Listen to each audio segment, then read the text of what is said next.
Hi friends, இன்றைக்கி ஒரு முக்கியமான விஷயத்தை பற்றி தான் டிஸ்கஸ் பண்ண போகிறோம். வீடியோவை கடைசி வரைக்கும் பாருங்கள். சப்ஸ்கிரைப் பண்ணாதவங்க சப்ஸ்கிரைப் பண்ணி பாருங்கள்.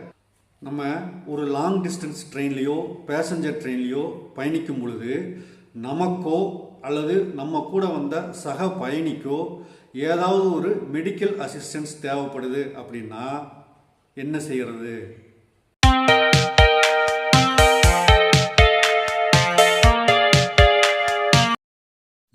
ட்ரெயினில் நாம் பயணிக்கும்போது பொதுவாக ஒரு 3 விதமான சூழ்நிலைகளை எதிர்கொள்ள நேரிடலாம்.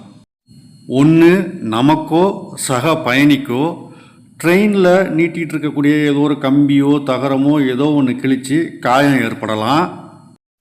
நாம் சாப்பிட்ட உணவு ஒத்துக்காமல் ஸ்டமக் அப்செட் ஆகி ஃபுட் பாய்சன் ஆகலாம். பெண்களுக்கு சானிட்டரி நாப்கின்ஸ் தேவைப்படலாம். காய்ச்சல், தலைவலி, இப்படி ஏதாவது சீரியஸான உபாதைகள் வரலாம். இப்போது நான் சொன்ன விஷயம் மாதிரி இல்லாமல் ரெண்டாவதாக ஹார்ட் அட்டாக் மாதிரி ரொம்ப மெடிக்கல் எமர்ஜென்சியாக இருக்கக்கூடிய ஒரு சூழ்நிலைகள் ஏற்படலாம். மூணாவதாக நம்முடன் பயணித்த சக பயணி யாராவது எதிர்பாராத விதமாக இறந்து விடலாம்.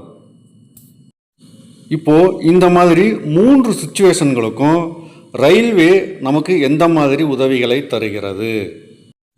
எல்லா ட்ரெயின்லேயுமே கடைசி கோச் கார்டுக்காக ஒதுக்கப்பட்டிருக்கும்.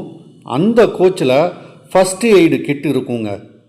சாதாரண காய்ச்சல், தலைவலி, ஸ்டமக் அப்செட் இந்த மாதிரி விஷயங்களுக்கும், கை காலில் காயங்கள் ஏற்பட்டால் பேண்ட் எய்டு அல்லது பஞ்சு வச்சு பேண்டேஜ் கட்டு போடுறதுக்கு, இந்த மாதிரி விஷயங்களுக்கெல்லாம் நாம் அவருடைய உதவியை கேட்டு பெறலாம்.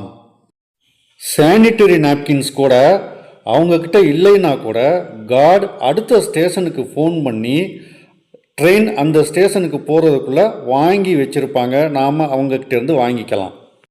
ரெண்டாவது, ஹார்ட் அட்டாக் மாதிரி ரொம்ப எமர்ஜென்சியான சூழ்நிலையில் நீங்கள் கார்டை கான்டாக்ட் பண்ணுறது கஷ்டம். உங்கள் கோச்சில் ரயில்வே அஃபீஷியல்ஸ் யார் இருந்தாலும் அவங்கக்கிட்ட ஒரு வார்த்தை சொல்லிட்டீங்க அப்படின்னா அவங்க உடனே பக்கத்து ஸ்டேஷனுக்கு இன்ஃபார்ம் பண்ணி அந்த சூழ்நிலையை சமாளிக்கிறதுக்கு என்ன செய்யணுமோ அதை செய்வாங்க. உங்கள்கிட்ட ஸ்மார்ட் ஃபோன் இருந்தது அப்படின்னா அதில் 139 அப்படிங்கிற ரயில்வேயின் ஹெல்ப்லைன் சேவையை நீங்கள் பயன்படுத்திக்கலாம்.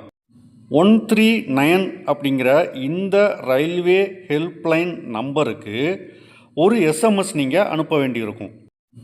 மேடாட் MADAD அப்படின்னு டைப் பண்ணி ஒரு ஸ்பேஸ் விட்டு PNR நம்பர் அப்படின்னு டைப் பண்ணி ஸ்பேஸ் விட்டு உங்கள் PNR நம்பரை தப்பு இல்லாமல் டைப் பண்ணுங்கள்.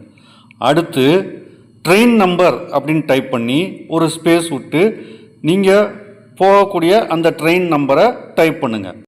ஒரு ஸ்பேஸ் விட்டு உங்களுக்கு என்ன விதமான ஹெல்ப் உடனே தேவை அப்படிங்கிறத டைப் பண்ணி இந்த 139ங்கிற நம்பருக்கு எஸ்எம்எஸ் அனுப்பிடுங்க. இந்த மெசேஜ் கால் சென்டருக்கு போன அடுத்த நொடியே உங்களை ரயில்வே அஃபீஷியல் ஒருத்தர் கான்டாக்ட் பண்ணுவாங்க. அவங்கக்கிட்ட சூழ்நிலையோட எமர்ஜென்சியை தெளிவாக சொல்லிட்டீங்க அப்படின்னா இந்த ட்ரெயின் அடுத்த ஸ்டேஷன் போகிறதுக்குள்ளே ஒரு டாக்டர்னுடைய குழு அங்கே இருக்கும். ஒருவேளை இந்த ட்ரெயினுக்கு அடுத்த ஸ்டேஷன் ஸ்டாப்பிங் இல்லைன்னா கூட நிறுத்தி இந்த மருத்துவ குழுவுக்கு அந்த பாதிக்கப்பட்ட பேஷண்ட்டை ஒப்படைப்பாங்க.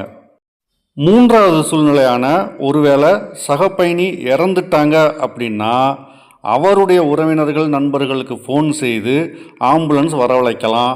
அல்லது இந்த 139 சேவை மூலமாக பக்கத்து ஸ்டேஷனில் உள்ள ஹாஸ்பிட்டல்லிருந்து ஆம்புலன்ஸை நீங்கள் வரவழைத்து கொள்ளலாம். எந்த மாதிரி சூழ்நிலைக்கும் நீங்கள் பதற்றப்பட வேண்டிய அவசியமில்லை. ரயில்வே அதிகாரிகள் தேவையான ஒத்துழைப்பு வழங்குவார்கள்.